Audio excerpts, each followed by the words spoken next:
guys, I have been inspired by the internet to try something new, so stick around and watch me create the first spread in my new sketchbook.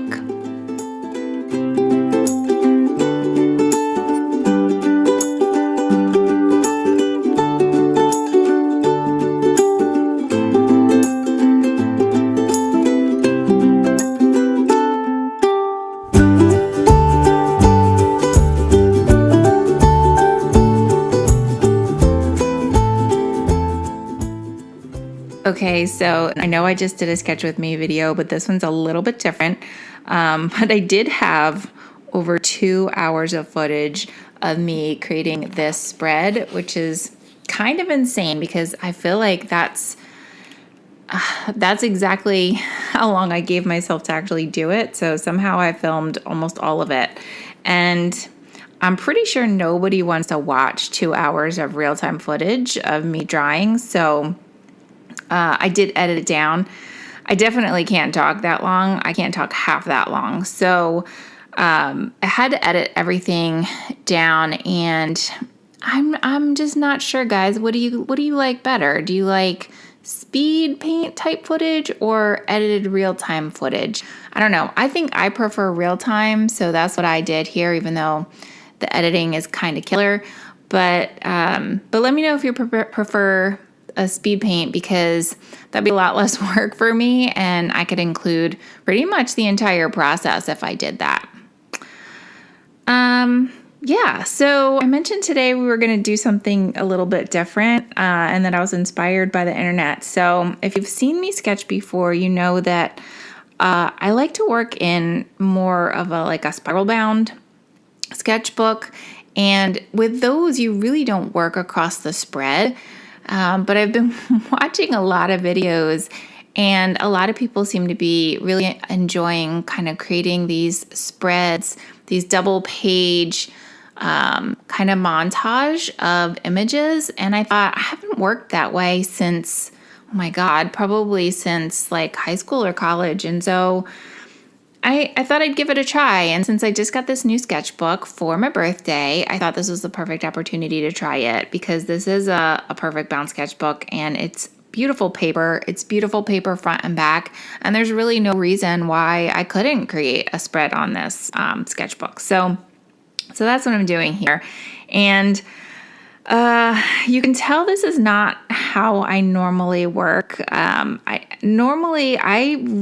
like to see a page and imagine what's going to go on there and really think through the composition before I start drawing. And that is not what I did here. I probably should have.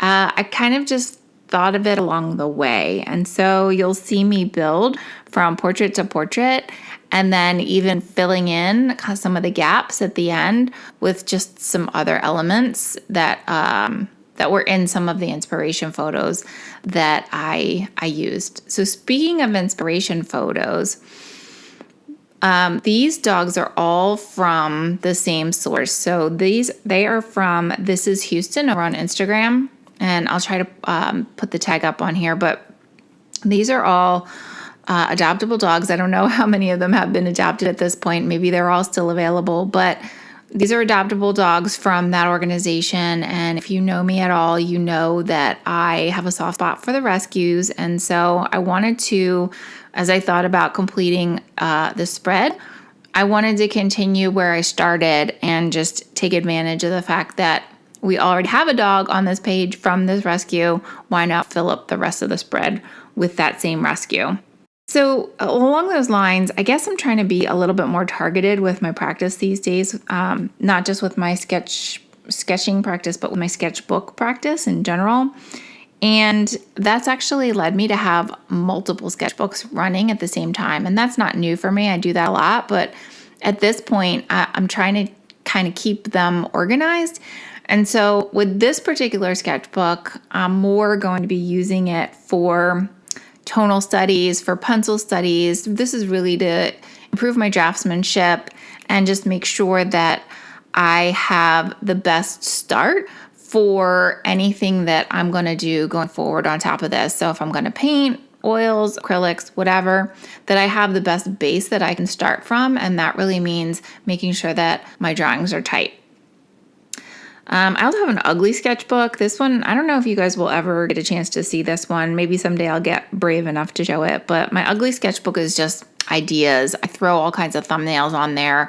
I've got thumbnails for paintings, for product designs, all kinds of stuff in there. And so that's when I say it's an ugly sketchbook, that sketchbook is really ugly. So who knows? Maybe I'll show it someday.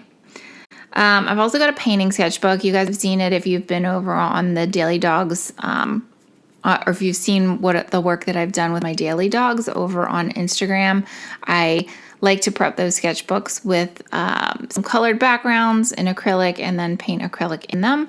I've been thinking though lately that I want to have a couple of other sketchbooks for medium specific. So like one that I will paint in just oil paints, one that I'll paint just with gouache. I think that this is going to do a couple of things for me. I hope actually that it'll lead me to really be mindful about making sure that I'm practicing all of the things that I want to get better at, and kind of also just make it easy to, say, oh, today I'm going to practice gouache, so I'm going to pick up my gouache sketchbook and start practicing. And then also, I think what that'll allow me to do is kind of keep track of my progress a little bit easier, because things won't be scattered across different pieces of paper, random sketchbooks, or whatever I happen to be picking up and painting on in any given day. So for this sketchbook in particular, I have to say, I've never used this sketchbook before. This is the Talon's Art Creation sketchbook. It's got this beautiful cream colored paper. I think it's like 90-pound paper. It's definitely great for drawing. I don't know how it would be for anything else. It's pretty thin. It's pretty smooth. It feels like it would be super absorbent, so I don't know if paint would really work very well on it, but it's perfect for drawing, and so far it's been perfect for my colored pencils.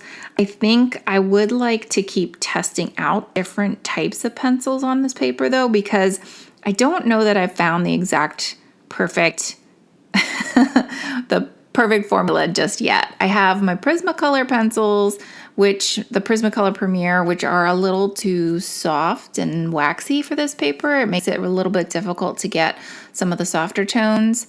I have my Colorase, which are great, but they kind of smear too much, and I don't want the sketchbook to get too messy. I have some really, really cheap colored pencils that are super hard, and they work great to get the softer tones, but if you're trying to get darker marks, they really don't work at all. And then I have this pencil that I was using today, which so far has been, I guess, the best one, because you can get sort of dark marks with it, but you can also get pretty light, soft gradations with it. And it is a Derwent drawing pencil, and it is a colored pencil that I am quickly using up because it is a hard, it kind of works like a hard pencil, but it dulls like a soft pencil, if that makes any sense. I don't know. I also don't know if I can find any more of these. These are really, really tough to find. So I might have to go online and purchase a couple more if I can find them. So I do love how this paper feels, like I said, and I love the fact that it's off-white paper. I also love the size of this book. So this is a pretty large book. It's not quite the 9 by 12, but it's bigger than 8.5 by 11. And so it's somewhere in between there. And I think what I like about it is that the pages are big enough that I can work large and still potentially work across the spread or get multiple pieces or multiple studies on a page if I really, really needed to. So I really like that I really like the size for that. And speaking of getting multiple things on the page, I guess for this particular spread, let's see. Well, being my first spread, I'm not unhappy with it. But I will say that at the end, when I decided to put in some of these flowers, and I don't know what these are. I think that they're cherry blossoms maybe.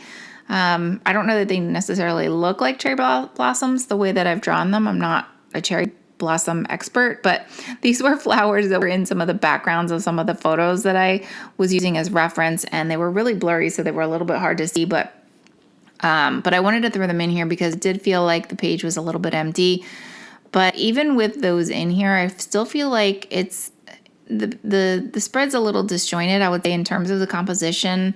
I'd like to maybe think the next one out a little bit better and really plan out what I want to do on here. And I don't know if that's defeating the purpose or not. Given that this sketchbook is really just for my study and for my practice, I don't know if that makes sense to worry about, but it kind of bugs me. And I think if it bugs me, I'm going to want to do something about it. So I think for the next one, I'm going to think through the composition a little bit more. And I also think that I want to continue to start including things other than the dogs in these pictures. So I love the idea of including other elements that are either from that particular rescue or things that are included in the photo, whether it's flowers, whether it's, I don't even know, toys that the dogs have, or just elements, from the different shelters. I don't know. It could be just about anything, but I love the idea of including other elements into these pictures just to get a little bit more practice under my belt while I'm practicing with these pups. So yeah, overall, not totally unpleased with it, but I think I can do better. So that's what we'll try and do next time.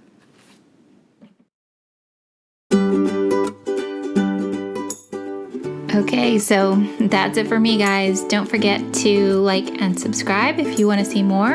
Come on over to Instagram if you want to catch up on all the latest on the Daily Dogs Project. Definitely tag me in a pic if you want to join in. And yeah, thanks for watching, and I will see you soon.